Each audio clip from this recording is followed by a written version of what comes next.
In this discussion, we're going to look at the different types of matter.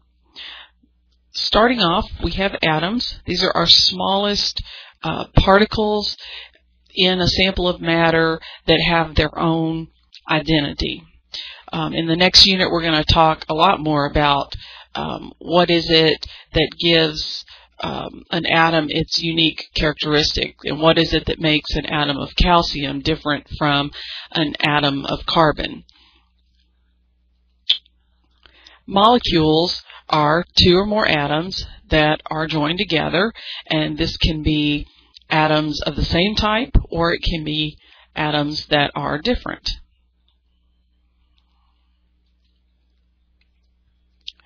Pure substances, that's a broad category that includes both elements and compounds.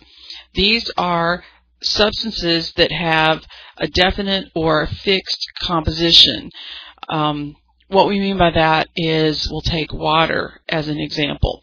Okay, water chemical formula is H2O. That means in one molecule of water, I have 2 hydrogen atoms for every 1 oxygen atom. And it doesn't matter if I have a cup of water or if I have a swimming pool full of water, the ratio of hydrogen to oxygen atoms is always going to be 2 to 1. That's what makes it water. Mixtures, on the other hand, are combinations of multiple substances, and they do not have to have a fixed composition. I can have a solution, that's one type of mixture. I can have a solution that has water and sugar in it, and I can make this sugar-water mixture with a cup of water and a teaspoon of sugar, or a gallon of water and a teaspoon of sugar. It still is a mixture of sugar and water. So there's not a defined composition for a mixture. Now, getting back to, let's start off with our pure substances. Elements. Elements cannot be broken down into other simpler substances with chemical reactions.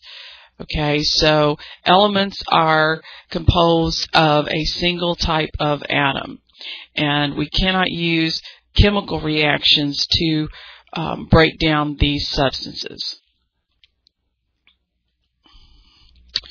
Compounds, on the other hand, these are made up of atoms of 2 or more elements with different kinds of atoms combined in fixed proportion.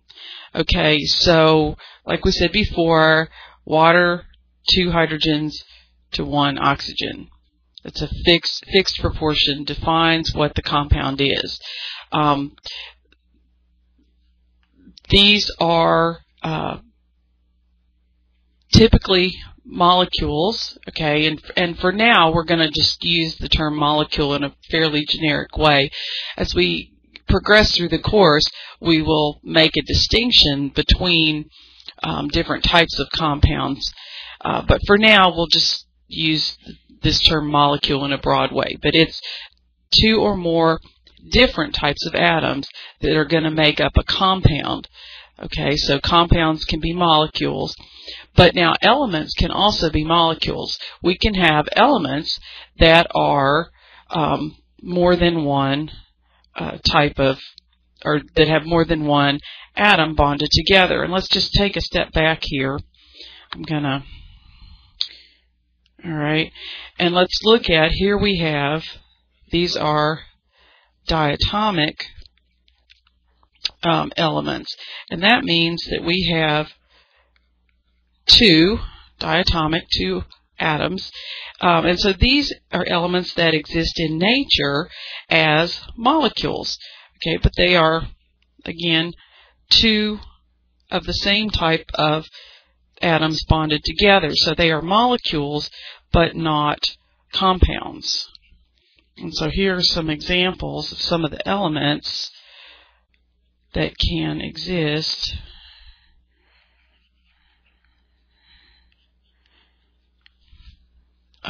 as molecules. Okay. Now, we mentioned before that the elements cannot be broken down by chemical reactions, whereas compounds can. When we talk about chemical reactions, okay,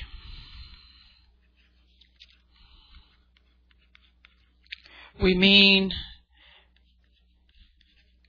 chemical change, okay? And a chemical change is where we are actually making changes to the substance we have. Whether it's an element or it's a compound, we are doing something that changes that fixed proportion that exists. It's water, and we use electrolysis to make it into hydrogen and oxygen. It's a component of gasoline, and we combine it with oxygen and burn it to make carbon dioxide and water. We're going to get different things at the end of the reaction than what we started out with. That's the basic thing of a chemical change, or the basic definition of it. A physical change, on the other hand, is one where we aren't changing what the substance is. These could be phase changes. For example,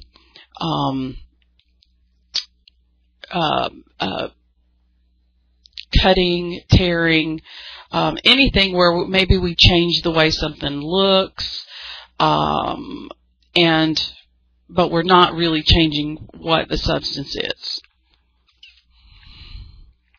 Okay, now on to mixtures. There are two types of mixtures. One is a homogeneous mixture. These have the same composition, meaning that if I had a sample of a homogeneous mixture and I basically scoop some out from the top of the container and scoop some out from the bottom of the container, I would have the same proportion of the things that make up the mixture.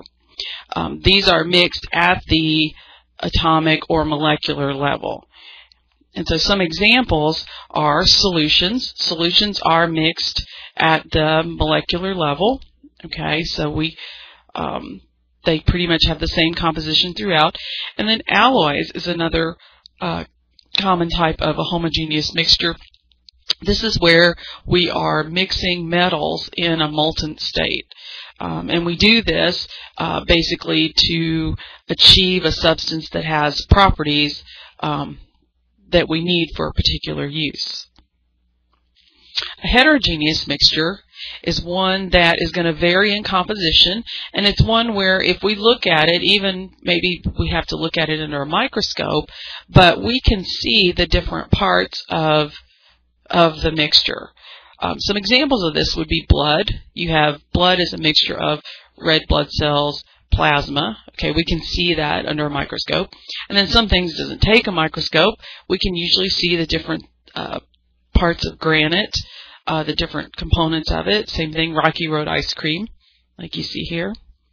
Okay, part of what you'll need to be doing in this unit is looking at representations of substances at the particle level and classifying them as elements, compounds, mixtures, pure substances, any of those types of things you might be asked to do. And so here's kind of an example here that we see.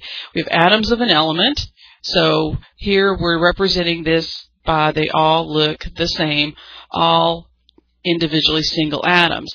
And then over here we have molecules of an element. So they are the same atom, but they are bonded together. So having them locked together like that or drawn together represents a molecule.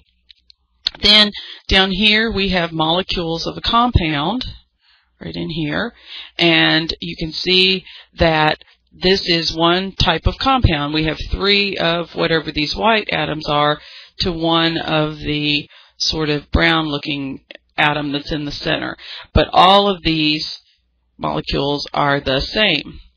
Okay, and then over here we have a mixture. We have all of the things that were in the previous pictures, and they're kind of all mixed together, not bonded together, right? We have some space in here in between them, all right? But they are just intermingled with each other, so we have a mixture, all right? These three, so this one we would say this is a mixture. And looking at our kind of broad categories of matter, these three here could be classified as pure substances.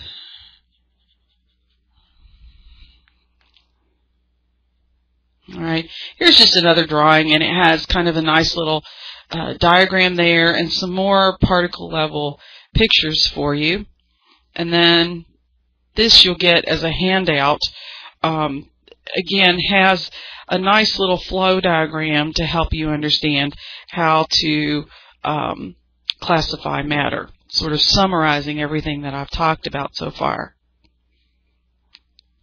Now, one of the things, if you noticed on the previous diagram, one of the characteristics of mixtures is that we can use physical properties to separate them. And so one of the things I would expect for you to be able to do is, if I gave you a mixture, told you what the components of the mixture were, that you could come up with a way that you could separate that mixture. Okay, and here's kind of a little table that talks about or shows you a relationship between physical properties and types of separation methods. Okay, we're going to be talking a little more in this unit about the ways that a gas chromatograph separates substances. And I will probably do a brief podcast on that as well. All right, so distillation, you may not be as familiar with this one. And so, let's see, I want to try to get this one started. I guess I'm going to have to get rid of my pen. All right, okay. So here's our animation, and you can see we have our mixture is in this container, and we are basically heating it to where one of the components of the mixture is at its boiling point, but the other one is not. And so the one with the lower boiling point vaporizes, and it travels up. Oops, it's not going to let me write on my diagram. Okay. It travels up through this tube. We'll use this little flashing hand here. And then it goes down through, and this device here is called a condenser. And what it does is we have cold water coming in up here at point number 5, and then it goes through this little tube, and this is kind of surrounding the tube that our mixture component is coming through, and then it exits out at point 6. Well, so the vapor travels up, goes down the tube, and this outer water jacket here cools it down and condenses it so that it's able to drain into our flask here. So in the end, we will have our mixture now in two, or the components of our mixture in two separate places. The one with the higher boiling point will stay over here in this flask, and then the one with the lower boiling point will be collected in the other flask. Filtration, you're probably pretty familiar with that. Here we have things that are able to be dissolved in the water will pass through the filter paper and will be collected down here in our beaker. And then solid constituents will be trapped in the filter. Chromatography, here we have, and this is kind of analogous to what you see in gas chromatography, but we have here paper chromatography, and what we started out with was like a little spot of ink, all right, and the ink is made up of different colors of ink. It's a mixture, and so what we do is we dip this end here into some sort of a solvent, and the solvent is kind of wicked up through the paper, and it just moves, you know, it's absorbed and moves up the paper, and when it hits our ink spot there, the parts of the ink mixture move with it. And some parts of the ink mixture move more easily in the solvent than others do. Kind of an analogy would be if you're using, say you're at the bottom of a hill and you have all these different balls, different kinds of balls, football, soccer ball, a tennis ball, just different kinds of balls down there at the bottom of the hill, and you have a leaf blower, and you're going to move these balls up the hill. Well, some of them, depending on things like their mass, depending on the surface, how the surface of them interact with the grass on the hill, different factors about the shape and the size and the properties of the balls will make them move either faster or slower up the hill. And so that's kind of what's happening here with our chromatography. There are different factors of how the pieces of the, or parts of the mixture, how they interact with the solvent, how easily they move with the solvent through the paper. Different things like that will affect the speed with which they move through the paper, and that's the thing that separates them, is how fast do they move through the paper. Evaporation. This is pretty much used for a solution where we really don't care about the solvent, the thing that it's dissolved in. We want to retrieve the thing that was dissolved, our solute. And so here we're just kind of evaporating off the solvent to separate it. And that's the end of our discussion on classifying matter.